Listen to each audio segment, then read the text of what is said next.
يرفع الله الذين آمنوا منكم والذين أوتوا العلم درجات والله بما تعملون خبير. Bismillahirrahmanirrahim. Assalamualaikum warahmatullahi wabarakatuh.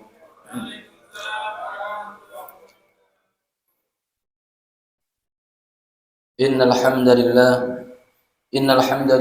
nahmaduhu wa nasta'inuhu wa nastaghfiruh wa nu'minu bihi wa natawakkalu alayhi wa na'udzu bihi min sururi anfusina wa min sayyiati a'malina. Man yahdihillahu fala mudilla lahu wa man yudlil fala hadiya lahu. Asyhadu an la ilaha illallah wahdahu la syarika lah wa asyhadu anna Muhammadan abduhu wa rasuluhu la nabiyya ba'da. Allahumma salli wa sallim ala Muhammadin wa ala alihi wa ashabihi wa barik wa sallim tasliman katsira. Faqad qala ta'ala fi kitabihil karim wa huwa asdaqul qailin. Yarfa'illahu alladhina amanu minkum walladhina utul ilma darajat. Wa qala Rasulullah sallallahu alaihi wasallam, man salaka tariqan yaltamisu fihi ilman sahhalallahu lahu bihi tariqan ilal jannah atau kama qala Rasulullah sallallahu alaihi wasallam. Hadirin hadirat yang insyaallah dirahmati oleh Allah Subhanahu wa taala, lagi-lagi kita bersyukur kepada Allah Subhanahu wa taala karena pada malam hari ini Allah Subhanahu wa taala telah berikan kepada kita semua hidayah, taufik, inayahnya. Maka mudah-mudahan dengan kehadiran kita di tempat yang sangat mulia, Baitullah, dan majlis yang sangat mulia, majlis ilmu, Allah Subhanahu wa taala jadikan kita orang-orang yang dicintainya dan kita mendapat syafaatul udma dari Rasulullah sallallahu alaihi wasallam. Amin amin ya rabbal alamin. Para jamaah yang saya hormati, mari kita sama-sama melanjutkan kajian Kitabul Jami' fi Bulughil Maram, kitab yang menerangkan tentang akhlak-akhlak yang baik, akhlak-akhlak Rasulullah sallallahu alaihi wasallam, yang hari ini kita sudah memasuki hadis berikutnya ya. Kita akan bacakan satu hadis Rasulullah sallallahu alaihi wasallam, lanjutan daripada hadis-hadis yang kemarin. Wa an Aisyah radhiyallahu anha qalat qala Rasulullah sallallahu alaihi wasallam la tasubbu al-amwata fa innahum qad afdaw ila ma qaddamu akhrajahu al-Bukhari. An Aisyah, dari Aisyah radhiyallahu anha, qalat, telah berkata, qala Rasulullah sallallahu alaihi wasallam, Rasulullah sallallahu alaihi wasallam bersabda, la tasubbu al-amwata, la, janganlah, tasubbu, kalian mencaci, al-amwata, orang-orang yang telah meninggal, fa innahum, karena sesungguhnya mereka qad afdau, telah sampai, ila ma qaddamu, kepada apa yang dahulu mereka kerjakan.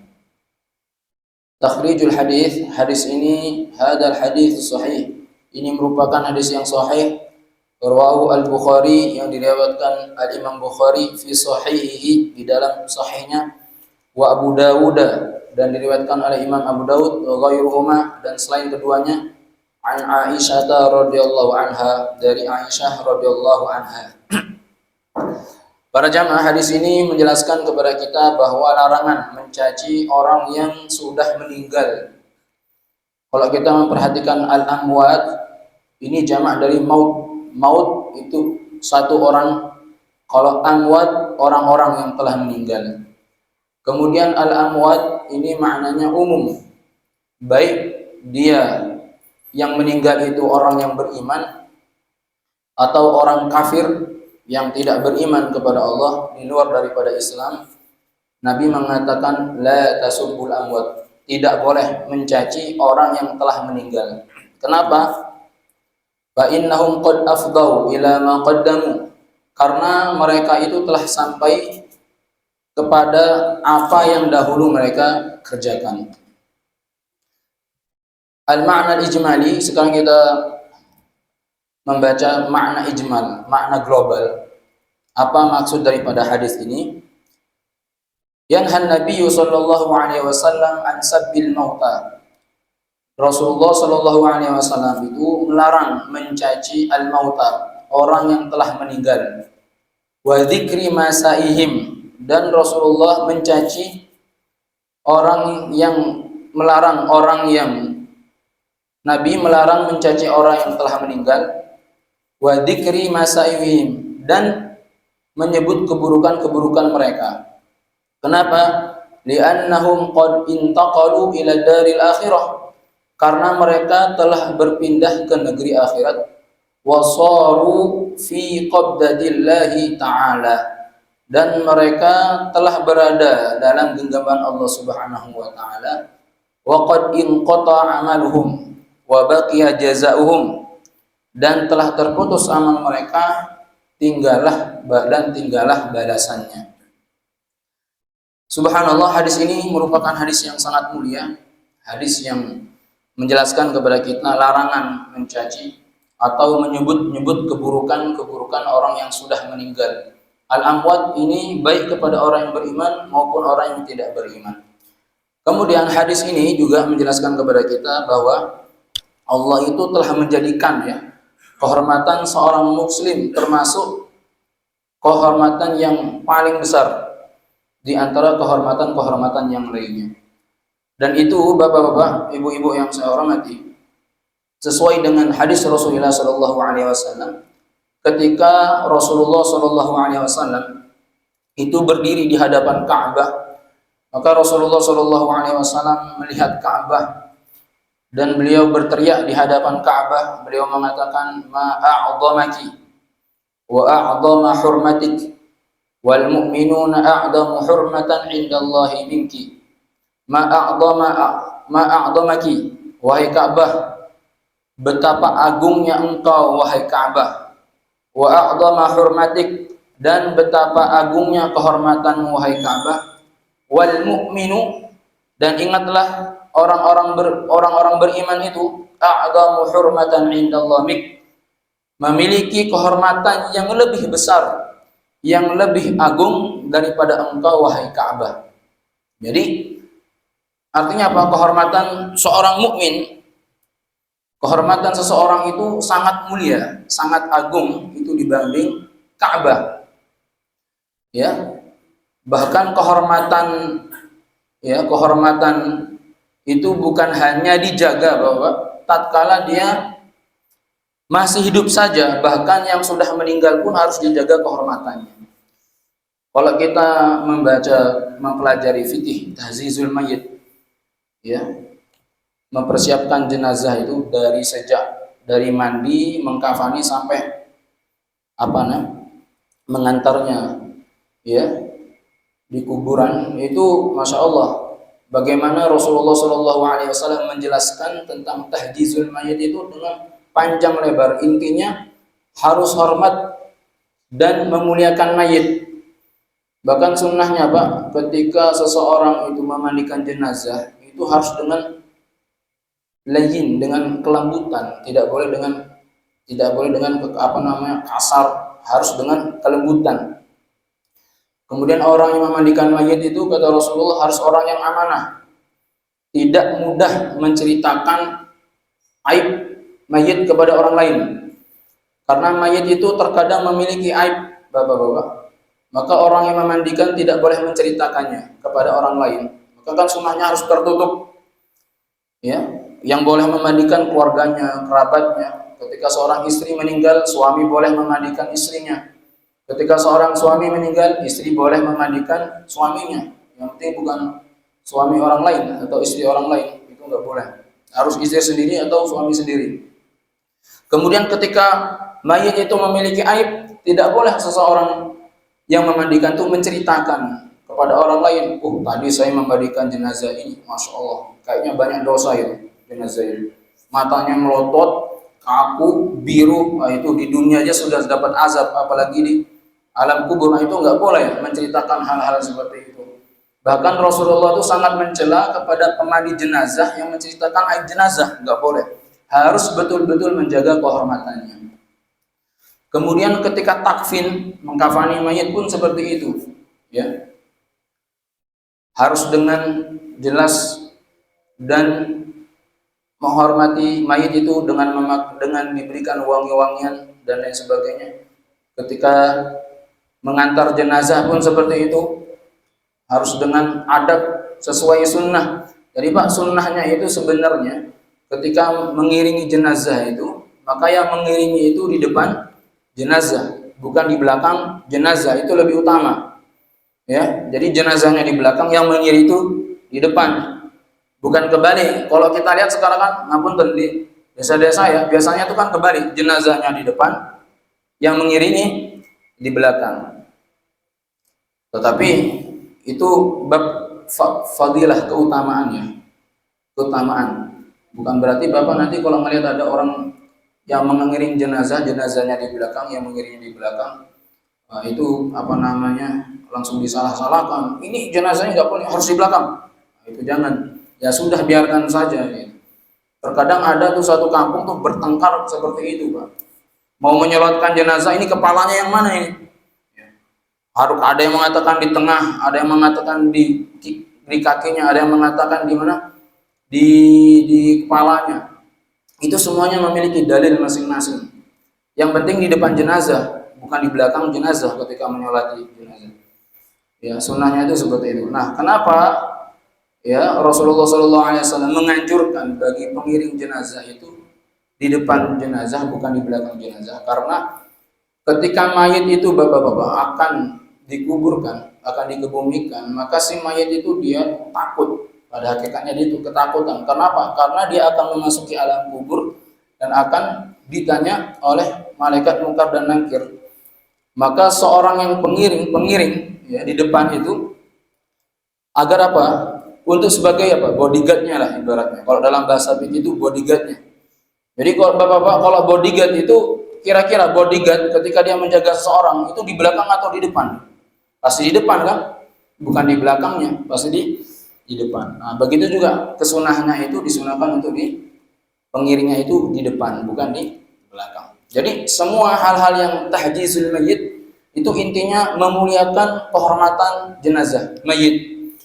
Jadi ulama mengatakan orang yang sudah meninggal saja itu harus dijaga kehormatannya, harus dimuliakan. Lalu bagaimana dengan orang yang masih hidup? Paham nggak, Pak?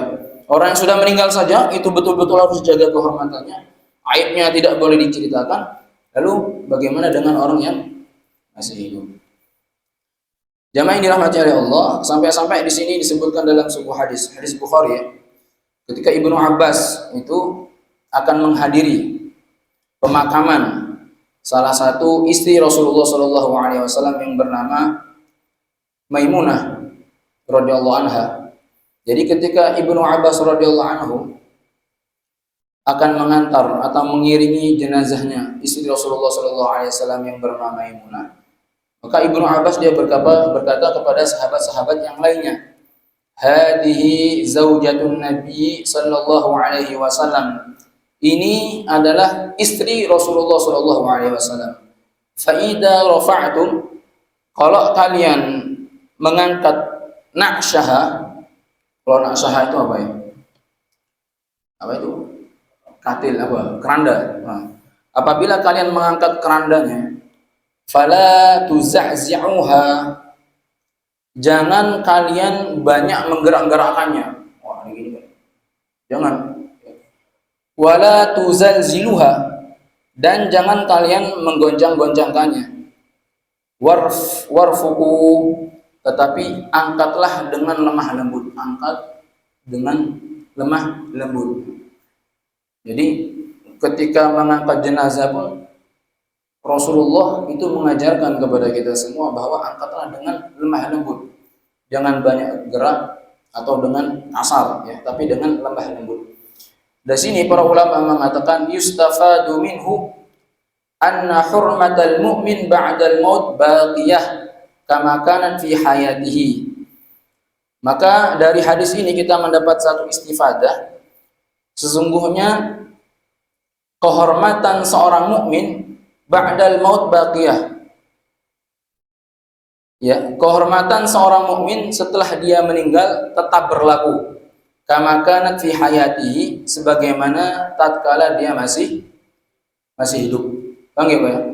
Jadi kehormatan seorang mukmin itu tetap berlaku walaupun dia itu sudah meninggal, ya. Tetap berlaku sebagaimana dia masih hidup. Jadi jamaah yang dirahmati oleh Allah, artinya apa? Hadis ini menjelaskan bahwa kehormatan jenazah atau mayat itu harus dijaga, tidak boleh mencaci. Ya, tidak boleh mencaci daripada mayit, itu tidak diperbolehkan. Nah, sekarang Bapak-bapak, di sini dalam Tawdihul Ahkam ini dijelaskan. Nah, lalu bagaimana dengan satu hadis ini? Ada hadis Nabi SAW menerangkan seperti ini. Marru bi janazatin fa athnau 'alaiha khairan. Suatu ketika, jadi sahabat Rasulullah dan para sahabat itu melewati satu makam kuburan, pemakaman. Fa'athnu 'alaiha, tiba-tiba para sahabat memuji daripada kuburan tersebut, memuji kebaikan. Faqala Nabi sallallahu alaihi wasallam wajabat. Rasulullah sallallahu alaihi wasallam tatkala mendengar para sahabat memuji satu makam ini, maka Rasulullah mengatakan wajabat, wajib baginya. Tsumma marru bi ukhra, tiba-tiba sahabat pun melewati kuburan yang lain. Fa'athnu 'alaiha, kemudian para sahabat mengatakan dengan nada yang syarron, dengan nada yang agak kasar. Para sahabat mengatakan sahibul kubur ini, kuburan ini enggak baik. Rasulullah pun mengatakan wajib baginya. Faqala Umar bin Khattab radhiyallahu anhu, ketika itu Umar bin Khattab tatkala mendengar ya ucapan yang keluar dari Rasulullah SAW itu wajabat, ma wajabat. Wahai Rasulullah, apa yang dimaksud dengan wajib? Ketika ada para sahabat memuji kebaikan-kebaikan kuburan ini, engkau mengatakan wajabat. Dan ketika sahabat mengatakan bahwasanya kuburan ini enggak baik, penghuninya ini orang yang penuh dengan dosa, engkau mengatakan wajabat. Apa maksudnya wahai Rasulullah? Maka Rasulullah SAW mengatakan, "Athnaitum 'alaihi khairan, fawajabat lahul jannah." Ketika kalian memujinya dengan pujian-pujian yang baik, maka fawajabat lahul jannah. Maka orang yang baik itu pasti dia akan memasuki surga. Wa hadza athnaitum 'alaihi syarran, fawajaba 'alaihi nar. Tatkala engkau mengatakan, ya, kuburan ini enggak baik, penghuninya enggak baik, ya, dia adalah penduduk ahli neraka, maka aku pun mengatakan wajabat lahun nar, untuknya api neraka. Antum syuhada Allah fil ard, karena kalian itu akan menjadi saksi-saksi Allah di muka bumi ini. Para jamaah yang dirahmati Allah, kalau kita melihat ya zahir daripada hadis ini, ya, seakan-akan Rasulullah SAW itu membolehkan untuk berbicara akan kejelekan atau aib orang yang sudah meninggal. Paham ya, Pak? Hadis ini seakan-akan secara zahir itu membolehkan bahwa mencela, mencaci mayit itu diperbolehkan. Nah, sedangkan hadis yang kita bahas, la tasubul amwat, jangan kalian mencela orang yang sudah meninggal. Seakan-akan di sini antara hadis yang satu dengan hadis yang kedua itu ada tanaqud. Kalau dalam ilmu hadis itu ada perbedaan pendapat atau tanaqud, ada saling bertentangan, ya, saling bertentangan. Di sini para ulama muhaddisin itu telah mengkompromikan dua hadis ini. Apa yang dimaksud dengan dua hadis ini? Yang pertama, para ulama mengatakan satu, bahwasanya boleh seseorang itu mencela mayit selagi mayit itu belum dikubur. Paham gimana? Selama dia belum dikubur masih boleh. Tapi kalau sudah dikubur nggak boleh. Kenapa? Karena kalau sudah dikubur, itu urusan dia dengan Allah Subhanahu wa taala. Semua amalnya itu akan dipertanggungjawabkan di hadapan Allah Subhanahu wa taala. Yang kedua, maksud dua hadis ini bahwa antara mencaci dan membicarakan keburukan itu berbeda. Yang tidak boleh itu mencaci. Mencaci mayit nggak boleh. Tapi kalau membicarakan keburukan dengan catatan lil ibrah untuk pelajaran, maka diperbolehkan. Di sini nanti ada fawaidul fiqhiyah, faidah menurut pandangan fikih, hukum orang yang mencaci bagi orang yang sudah meninggal dunia itu hukumnya bagaimana? Ya. Nah, di sini disebutkan al-ahkamul fiqhiyah, hukum fikih. Ya. Hurrimat sabil maut, hurmatu sabil maut, haramnya mencaci. Yadullu al-hadis ala hurmati sabil mauta ala al-itlaq. Menurut fikih, jumhur fikih mengatakan orang yang telah meninggal, hadis ini menunjukkan keharaman sabil maut ala al-itlaq, keharaman mencaci orang yang telah meninggal dunia secara mutlak. Itu nggak boleh secara mutlak. Ya, secara mutlak nggak boleh. Sawa'un kana al-maitu musliman aw kafiron.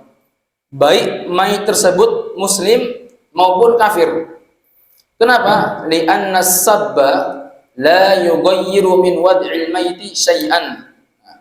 Karena mencaci la yughayyiru itu tidak mengubah min wad'il maiti syai'an, tidak merubah atau tidak mengubah keadaan mayit sedikit pun, ya. Waqad yuaddi ila idai ahli ihya, karena mencaci itu dapat menyakiti keluarganya yang masih hidup. Jadi pandangan ulama fikih yang pertama, mutlak tidak boleh membicarakan aib keburukan orang yang sudah meninggal dunia, baik dia mukmin maupun kafir. Pendapat yang kedua, ulama fikih mengatakan hukmul sibil kafir. Lalu bagaimana dengan hukum mencela bagi orang yang kafir dan memang mayit itu memiliki aib? Ya.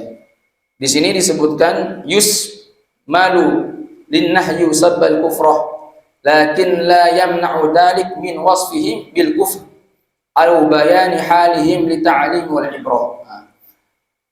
Larangan ini mencakup mencaci orang kafir, tetapi hal itu la yamna, tidak mencegah untuk menyifati mereka bi kufri, dengan kekafirinya, au bayan halihim li ta'lim wal ibrah, dan menjelaskan keadaan mereka untuk tujuan apa? Mengajar dan mengambil pelajaran. Maksudnya apa? Kalau kita menceritakan keburukan orang yang sudah meninggal untuk pelajaran, untuk ta'lim, itu boleh. Contoh Pak, Allah Subhanahu wa taala menceritakan Fir'aun. Fir'aun kan sudah meninggal kan? Tetapi Allah menceritakan bahwasanya Fir'aun innahu tagha. Itu Fir'aun melampaui batas dia. Melampaui batasnya apa? Dia mengaku dirinya itu Tuhan. Sampai setan itu Pak geleng-geleng kepala kepada Fir'aun. Fir'aun, saya saja sebagai setan itu enggak pernah ngaku Tuhan, lah kamu baru lahir sudah ngaku Tuhan. Ana rabbukumul a'la. Dia mengaku dirinya Tuhan. Togo, menghabisi bayi-bayi laki-laki, dibunuh semua. Itu sudah keterlaluan. Nah, di sini Allah menceritakan Fir'aun, dia sudah meninggal. Untuk apa? Ibrah, pelajaran. Allah juga menjelaskan tentang Kan'an.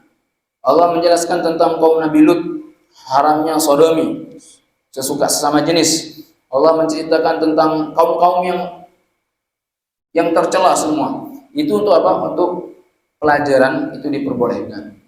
Contoh Pak, ketika kita memberikan pendidikan kepada saudara atau kepada anak-anak kita, itu kamu lihat itu bapak itu dia meninggal, Masya Allah, dia itu dulunya penipu. Sebab dia menipu orang lain sehingga semua bapak ibunya, keluarganya itu hancur semua, bangkrut. Karena apa? Karena untuk melunasi ya anaknya itu, karena anaknya itu sudah suka menipu. Kamu jangan seperti itu ya. Nah, ini kan memberikan pelajaran, itu diperbolehkan, tidak menjadi masalah. Ya. Paham ya, Pak? Kemudian tapi di sini para fuqaha mengatakan yu'akkidul haditsu ala ahammiyatil adab ma'al mauta. Hadis ini menekankan pentingnya beradab terhadap orang yang telah meninggal dunia, wa 'azmatil haqqil insan, dan agungnya hak manusia hatta ba'da wafatihi, bahkan setelah kematiannya. Wa yad'ul muslimu ila syagli nafsihi, maka hendaknya seorang muslim untuk menyibukkan dirinya ya bi muhasabatiha, dengan mengintrospeksi diri, wal isti'dad liqa'illahi ta'ala, dan mempersiapkan diri untuk pertemuan kepada Allah Subhanahu wa ta'ala. Seperti itu, Pak ya. Jadi intinya kita harus menghormati saudara muslim, baik dia sudah meninggal, baik dia masih hidup apapun yang sudah meninggal, itu kita harus hormati. Baik, hadis yang berikutnya, hadis yang ke-24, an Huzaifah ibni Yaman radhiyallahu anhu qala qala Rasulullah sallallahu alaihi wasallam la yadkhulul jannata fattatun.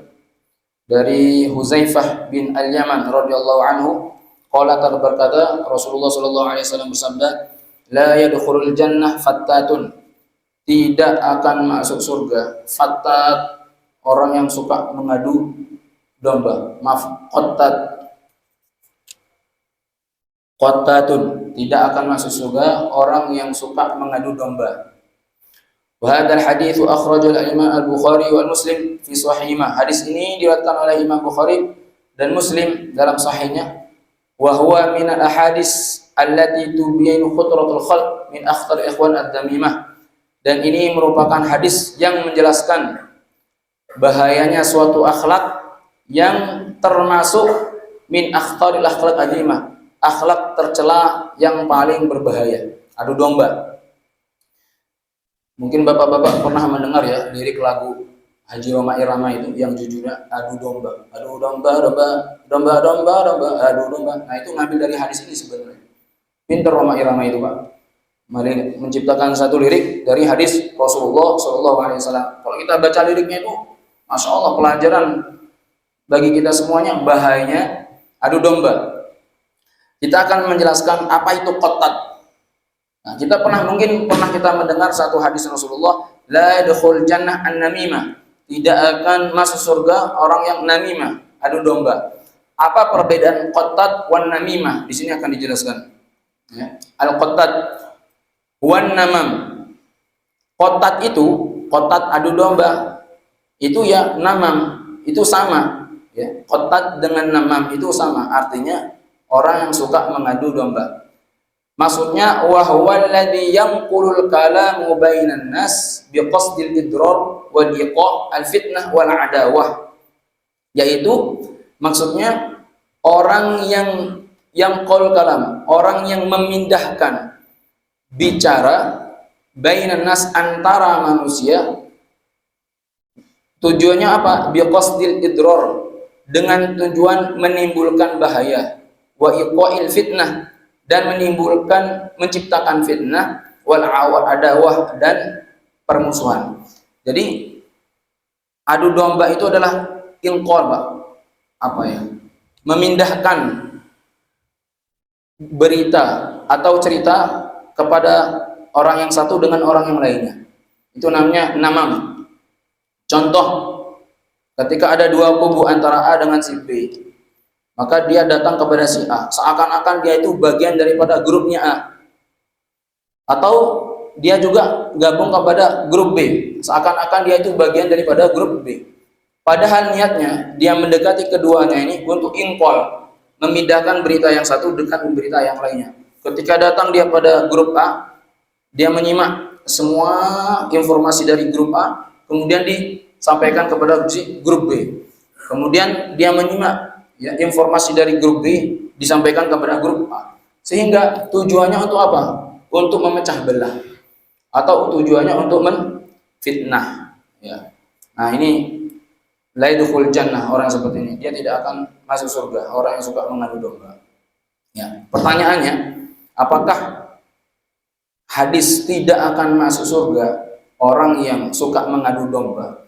Berarti Pak Ustaz, itu sama seperti orang kafir dong. Kalau orang kafir kan dia nggak akan pernah masuk surga kan? Artinya dia akan menjadi ahli neraka karena kekafirannya. Apakah hadis ini pun termasuk? Atau apakah orang yang suka mengadu domba itu jatuhnya kafir atau tidak? Jawabannya adalah tidak. Yang dimaksud dengan la yadkhul jannah di sini tidak akan masuk surga. Di sini dia itu bukan tidak masuk surga selama-lamanya. Dia akan masuk surga tetapi masih terhalang dengan dosa-dosa adu dombanya itu. Paham gitu? Enggak langsung masuk surga tapi masih terhalang dengan waktu yang sangat lama. Kenapa? Karena dia suka mengadu domba.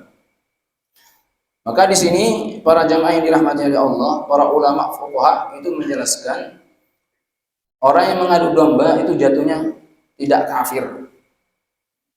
Contoh, orang yang tidak melaksanakan sholat, dia tidak melaksanakan sholat karena malas, dia tidak melaksanakan sholat dan dia tahu bahwa hukum meninggalkan sholat itu berdosa, maka dia tidak jatuh kafir, hanya berdosa saja. Kenapa? Karena dia masih meyakini meninggalkan sholat itu hukumnya dosa. Atau ada orang yang dia sama sekali tidak pernah berzina, dia tidak pernah berzina, sama sekali tidak pernah berzina, tapi dia berfatwa bahwa zina itu hukumnya halal, nggak haram. Walaupun dia tidak pernah berzina, tapi dia mengatakan zina itu halal, maka hukumnya apa? Kafir. Paham ya, Pak?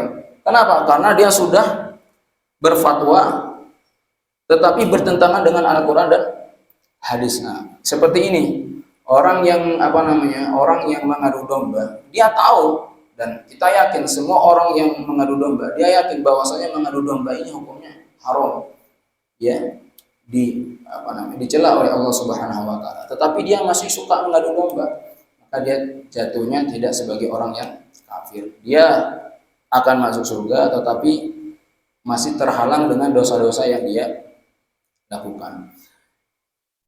Hadal hadis akhrajahu al-Imam Bukhari wa Muslim. Hadis ini diriwayatkan oleh Imam Bukhari dan Muslim. Jamaah yang dirahmati oleh Allah Subhanahu wa taala, masyaallah. Kemudian Allah Subhanahu wa taala juga menjelaskan tentang bahayanya orang yang suka mengadu domba. Allah menjelaskan dalam Al-Qur'an, hammazin masya'in binamim. Jangan ikuti orang yang suka mencela dan orang yang suka berjalan ke sana kemari, tujuannya hanya untuk mengadu domba. Jangan kau ikuti. Bahkan Nabi sallallahu alaihi wasallam mengatakan, khiyarun ibadallah alladzi idza ru'u dzikrullah. Sebaik-baik hamba adalah hamba yang ketika dilihat itu akan mengingatkan diri kita kepada Allah Subhanahu wa taala. Tapi sebaliknya, wasyiraru ibadillah, dan seburuk-buruk hamba Allah al-masya'una, orang yang suka jalan mondar-mandir, ya, bin namimah, tapi tujuannya untuk mengadu domba. Itu orang yang paling dimurkai oleh Allah Subhanahu wa taala. Kenapa? Al-mufarriquna bainal ahibbah, karena mereka itu akan mencerai-beraikan, akan memisahkan bainal ahibbah, antara orang yang sudah saling mencintai, orang yang sudah dekat, karena diadu domba berpisah, jadi musuhan. Maka orang yang mengadu domba ini, masya Allah, dosanya sangat besar. Bahkan Nabi mengatakan, inna syarran nas du juhaini alladhi ya'ti haula biwajhi wa aula biwajhi. Inna syarran nas, sesungguhnya manusia yang paling buruk, dul wajhain, adalah orang yang bermuka dua. Alladhi ya'ti haula, yaitu mendatangi kaum dengan muka tertentu, wa haula biwajhi, dan mendatangi kaum yang lainnya dengan wajah yang lain. Kalau di sini baik, di sini buruk. Kadang-kadang di sini buruk, di sana baik. Nah, ini orang yang memiliki dua wajah. Ini yang disebut dengan al-qattan, orang yang suka mengadu domba. Bahkan Nabi sallallahu alaihi wasallam juga menjelaskan dalam sebuah hadis yang sahih. An Ibnu Abbas qala marra Nabi sallallahu alaihi wasallam bi qabrain. Dari Ibnu Abbas telah berkata, suatu ketika Rasulullah sallallahu alaihi wasallam itu ya melewati dua kuburan. Faqala, beliau berkata, innahuma la yu'adziban. Beliau mengatakan dua penghuni kubur ini sedang diazab oleh Allah Subhanahu wa taala. Wa ma yu'adzibani fi kabir. Maka sahabat bertanya, ya, kenapa mereka itu diazab? Kata Rasulullah sallallahu alaihi wasallam, "Am ahaduhuma fakana la yastatiru minal abwal minal baul." Salah satu mereka yang pertama dia diazab karena apa? Dia tidak menjaga dirinya ketika beristinja. Al-baul ini ketika kencing, dia tidak menjaga dirinya, tidak menjaga kesuciannya. Yang kedua, orang yang suka dia diazab karena suka mengadu domba. Jadi dua hal ini, Pak, kata Rasulullah SAW, yang mengakibatkan penghuni kubur itu akan diazab. Yang pertama, dia tidak berhati-hati ketika beristinja. Jadi Pak, istinja itu harus hati-hati ya. Istinja. Jangan sekedar nyiram. Nanti kita akan bahas itu bagaimana cara istinja sesuai dengan sunnah. Ya, karena banyak sekali seseorang itu dimasukkan ke dalam api neraka karena dia itu tidak berhati-hati ketika dia beristinja. Karena kalau orang sudah istinjanya salah, sudah semuanya itu akan salah, sholatnya enggak sah, betul enggak? Kenapa? Istinja itu sudah salah. Makanya Pak, kalau kita membaca fikih-fikih besar itu, kalau kita pelajari fikih-fikih besar, kenapa di dalam bab fikih yang pertama dibahas babut thaharah, bab bersuci? Kenapa Pak? Karena at-thaharah itu miftahul ibadah, karena bersuci itu pintunya ibadah.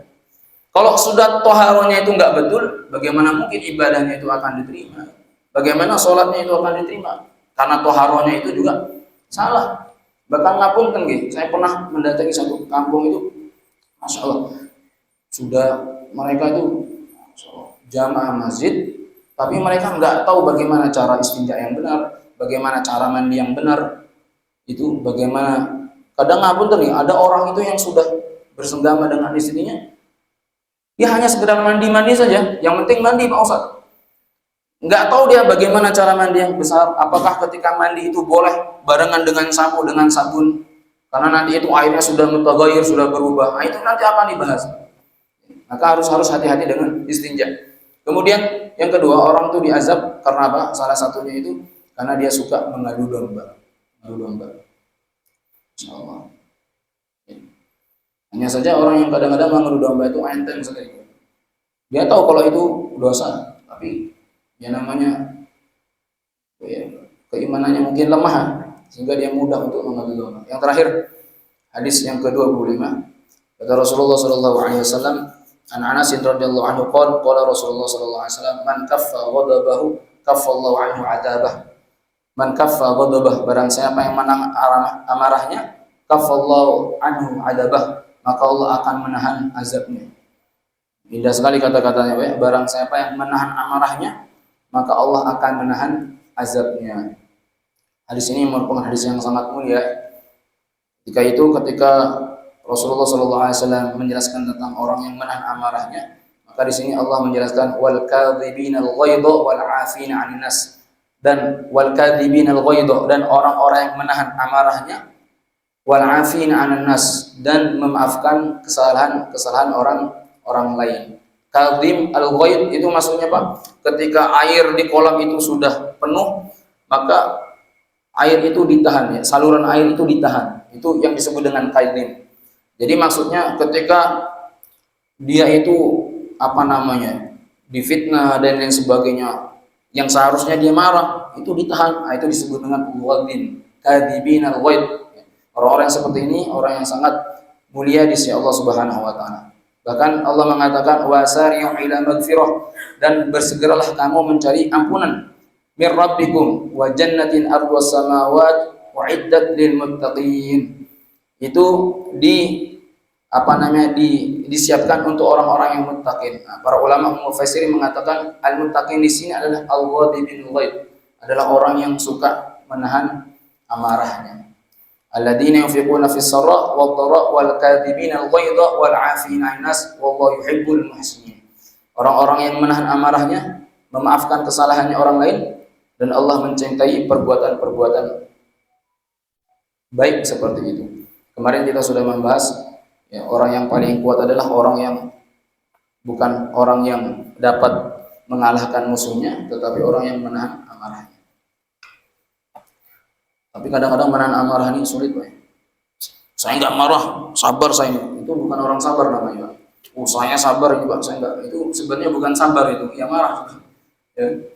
Paham ya Pak ya? Mudah-mudahan Allah Subhanahu wa taala berikan kita kefahaman untuk mengamalkan hadis-hadis 3 hadis ini. Amin ya rabbal alamin. Subhanallah wa bihamdik asyhadu an la ilaha illa anta astaghfiruka wa atubu ilaik. Wassalamualaikum warahmatullahi wabarakatuh.